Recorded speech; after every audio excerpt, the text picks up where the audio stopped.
Well, good afternoon and welcome back to my channel. I am your host, Leanne Jahe. This is a different perspective. I am doing a recording here and the live one is on TikTok, okay?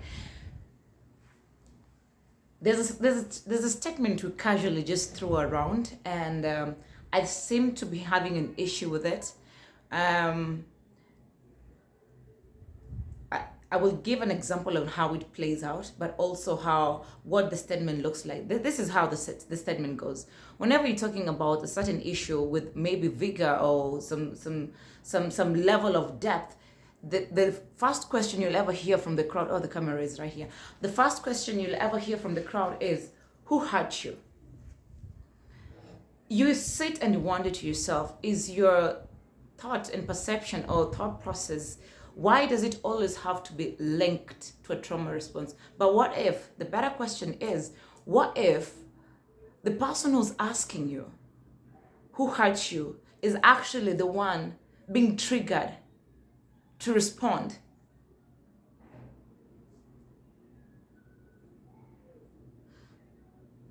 I know it's gonna make sense for a few people, and it's important it does, because we don't stop to listen through a thought, to listen through an argument, to listen through new information. Because we are the first thing that goes into our head is we want to try and figure out where this person is coming from with their thinking. Oh, yeah, first things first, they must be responding to some trauma. But what if it is? So this is the thing. We talk about trauma like it's something that is so apart from us. Well, really, it's part and parcel of us. It's part and parcel of our experiences. What we do is just we choose not to take care of that part. Yeah? And one way or the other, it comes out. It shows off in how we live our day-to-day lives. But the way we casually throw that statement that, oh, kitu kidogo ikifanyika, and you're having response to it, or you're having a conversation around and about it, the first thing somebody asks you, they want to ask you if who hurt you? Are you okay? Who hurt you? I feel like it's a very manipulative statement.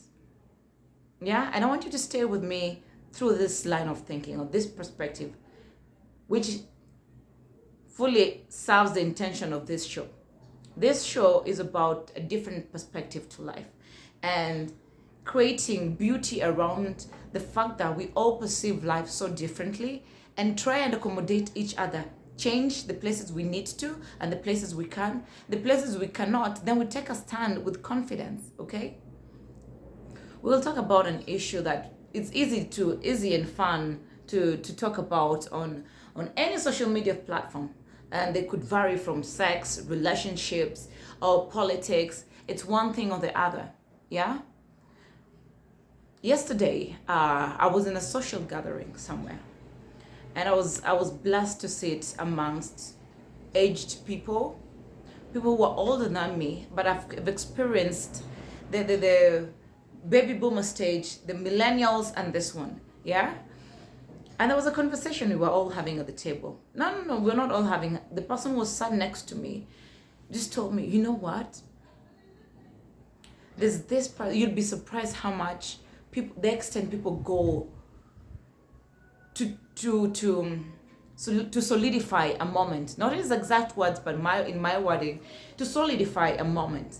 And the key example in this situation was, there's a guy who lost his mom. Yeah, he was heartbroken. This guy, he built, how do you call those graves that have been built? Zinaitwa nini? He built a tombstone, or I don't know. Yani gereza yake ilijengwa with more than 1 million shillings. But that is not even the interesting bit. He did that after his mom died. But when his mother was alive, he didn't do nothing. He didn't build for his mama. He wasn't there. And it just reminded me how we are. And this is what I said to him. We humans, we like being sorry than accountable. We like being sorry than being present. Yeah? You know for a fact that it would be of much more value to be there for any particular human being when they're alive. Yeah, let them feel the value in your presence and the influence you have in how you impact them in their lives when they're alive. Not when they're dead. When they're dead, time is gone. It's distorted between you two guys. Yeah. So you want to solidify a moment by overcompensating when it's not in front of you, but when it was right in front of you, you were done. You were too busy with a bunch of other things. Human life is very futile. We all must register that. If you don't live it intentionally, that's it. That's it. And the things, and I like asking this a lot. What is important to you? What is important to you? Then when you have a list of things that are important to you, you can have hierarchy on how you tackle them. Yeah? We cannot wait. We cannot sit and wait for a time when things are chaotic, things are terrible, things are, nothing is working, or everything is on a standstill because life has stopped or somebody has died for us to step up. Hell fucking no. Oh, you're not supposed to cuss on YouTube? Jesus. Okay. Leah, I will bleep that out. And when he said what he said, it's how he said it that got to me. He said, you see, Leah, for me, when my mama was alive, I used to hustle. But whatever it is I could get my hands on, the good things that I could get my hands on, I would make sure my mama has it first. Yeah? Y'all, you see, this is very interesting. Y'all see how your mom struggle with you. You know it. You know it's not easy for them. So why do you just sit somewhere and think it's easy for women? Yeah?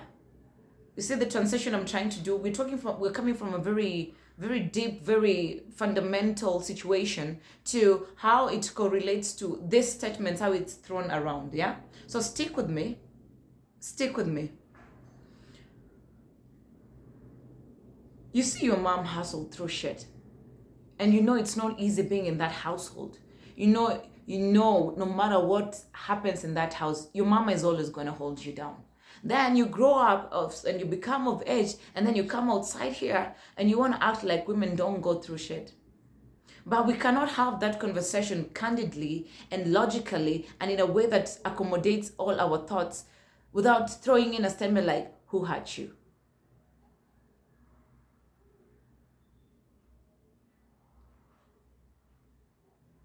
How are we ever gonna fix anything if we prevent ourselves from being aware about it in the first place?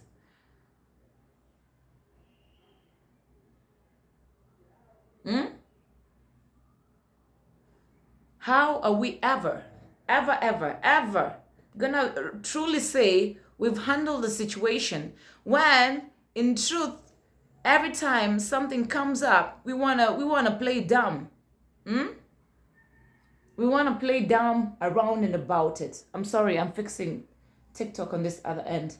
Yeah, we want to play dumb about it. Yeah?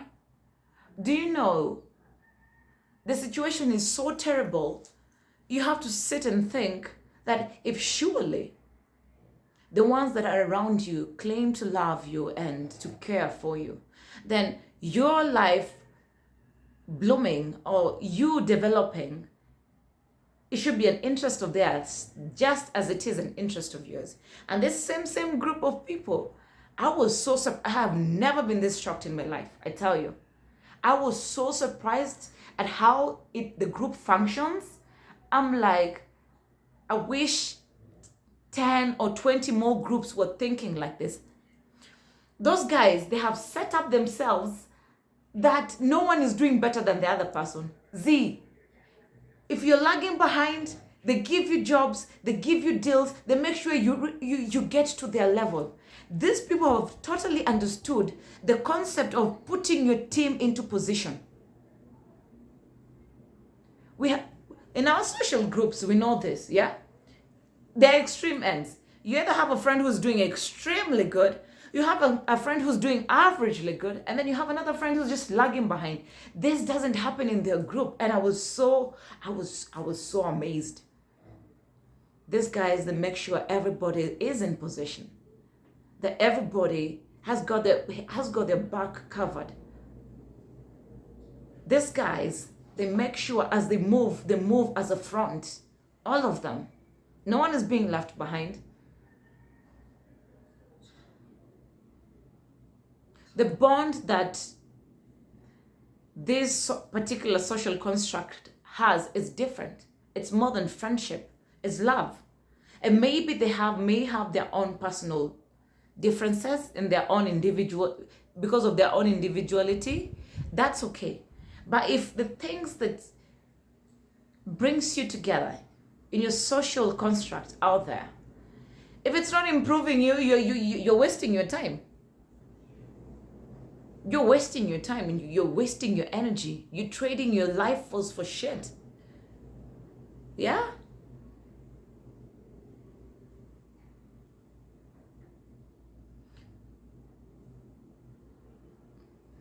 When you sit with people, you learn a lot. But you only learn when you accept that you don't know enough.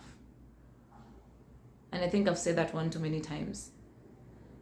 Sometimes you get the clues about this life by watching and hearing other people's experiences about it. Yeah?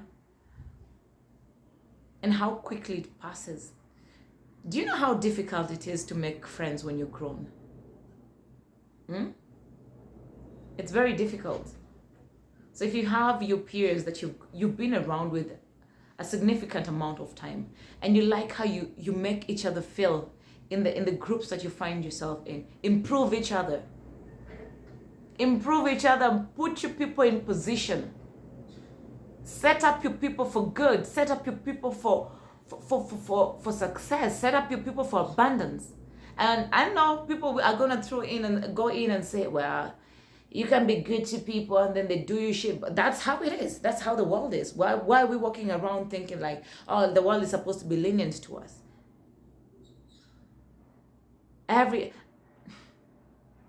other person we meet, yeah, in a very interesting way. And this reminds me of a conversation I was having this morning.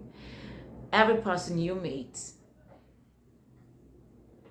personally, I think it's you experiencing yourself in the third party. Because one or the other, they strike a side of you that feels off. You either are disgusted about that side of you that feels off and you need to work on it, or there's spark aspiration and you want to do better, and that tells you on the things you need to do to be that person that feels good about being better and doing better.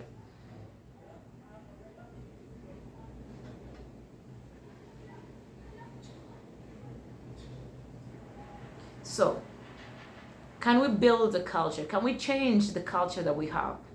That whenever we're talking about sensitive issues, that whenever we're going to be candid and truthful around certain conversation, it doesn't necessarily always have to amount to hurt or trauma response.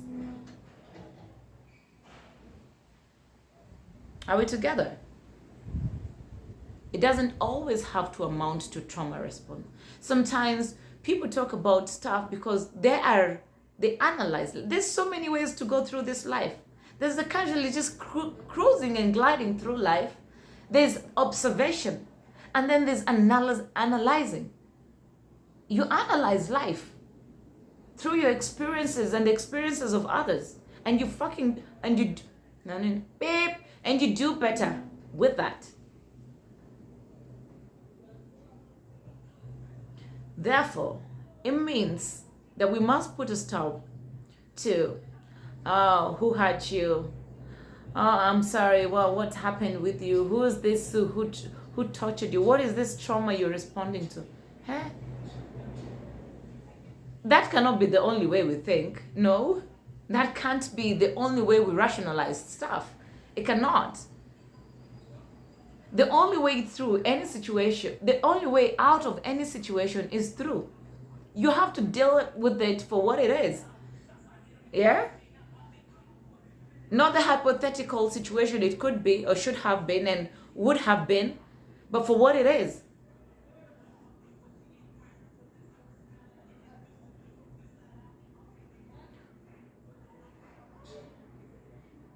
We live in a time and age where if we all work together,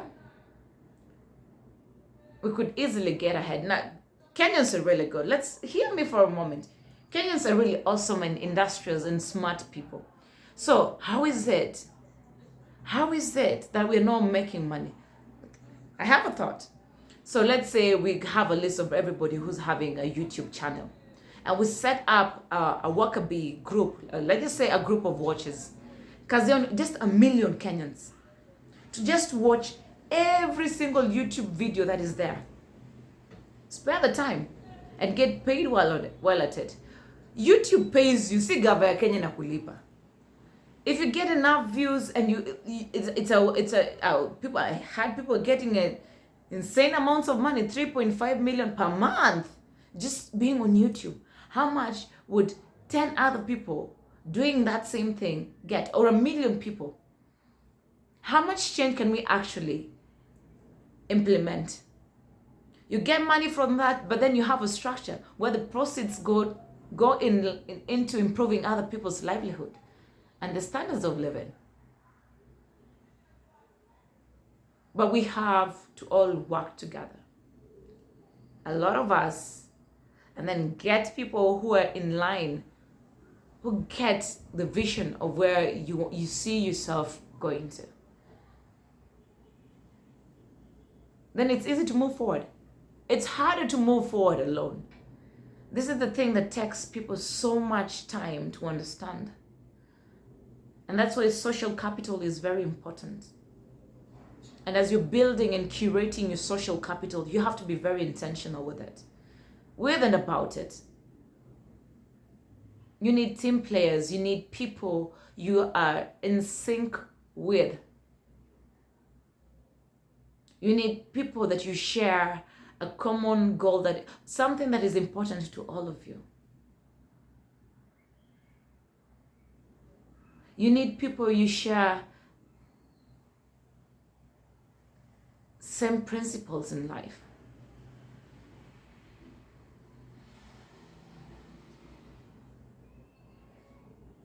I've talked about friendship before, and I think it will be a conversation that will keep happening every now and then. Yeah, and how intentional that sect should be of your life. We will do it until it sinks in. Yeah? Anyway, I always try not to get to the 20-minute marker on YouTube until I have like proper structures and well, this day we'll be doing this, next day we'll be doing that. This is for my day ones. This is why I'm doing this. A friend of mine just reminded me, just keep doing it, you know? It's a lot of, YouTube is putting things together, is engaging. And I like to be lazy sometimes. But yeah, I will keep doing it until we find our way around it, properly structure, or have somebody on board who, you know, engages your head in a way that you can productively build content. But can we say, at least as from today, if we are on the line of receiving new information, that we don't hinder ourselves, or we don't stop ourselves from learning just because we want to throw in a line like, who hurt you? This is a trauma response. Know it and shut up for your own self. Uzuri sisi ni expert wa maisha ya watu wengine. We are the best psychologists when it comes to other people's lives. But when it comes to our own, in just dissecting that and analyzing with the same might we do it with analyzing other people's life, we cannot. So how can you truly say you're able to critique when you cannot critique yourself? How can you truly say you know when you don't? Everything I have come to know is the conversion has to happen from the inside. Then, effortlessly, just like a way of life, it happens on the outside.